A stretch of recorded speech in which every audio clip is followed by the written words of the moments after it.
भारत एक कृषि प्रधान देश है। आजादी के बाद देश के सामने सबसे बड़ी समस्या भोजन की कमी थी।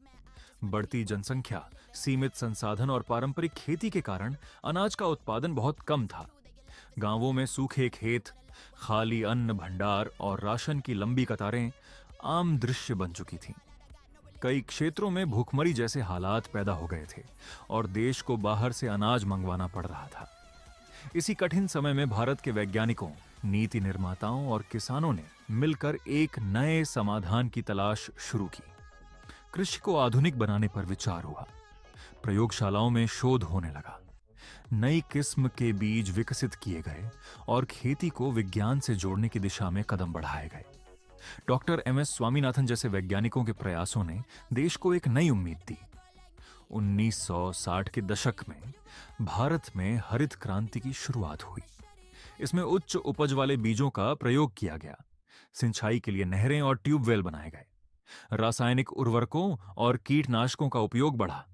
ट्रैक्टर और आधुनिक कृषि यंत्र खेतों तक पहुंचे। पंजाब, हरियाणा और पश्चिमी उत्तर प्रदेश जैसे क्षेत्रों में इसका प्रभाव सबसे पहले दिखाई दिया। गेहूं और चावल का उत्पादन तेजी से बढ़ने लगा।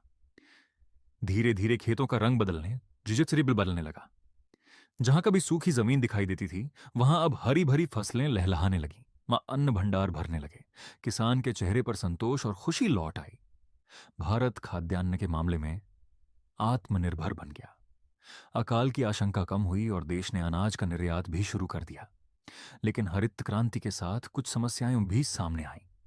रासायनिक खाद और कीटनाशकों के अधिक प्रयोग से मिट्टी की उर्वरता घटने लगी।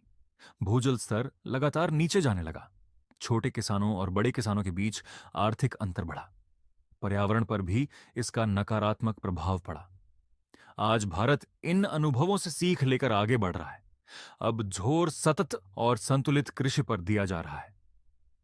जैविक खेती, प्राकृतिक खेती और जल संरक्षण को बढ़ावा दिया जा रहा है ताकि आने वाली पीढ़ियों के लिए भूमि और पर्यावरण सुरक्षित रह सकें। हरित क्रांति ने भारत को भूख से लड़ने की ताकत दी और खेती को एक नई दिशा दिखाई।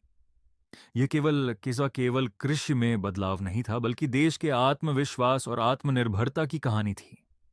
यही हरित क्रांति की सच्ची विरासत है।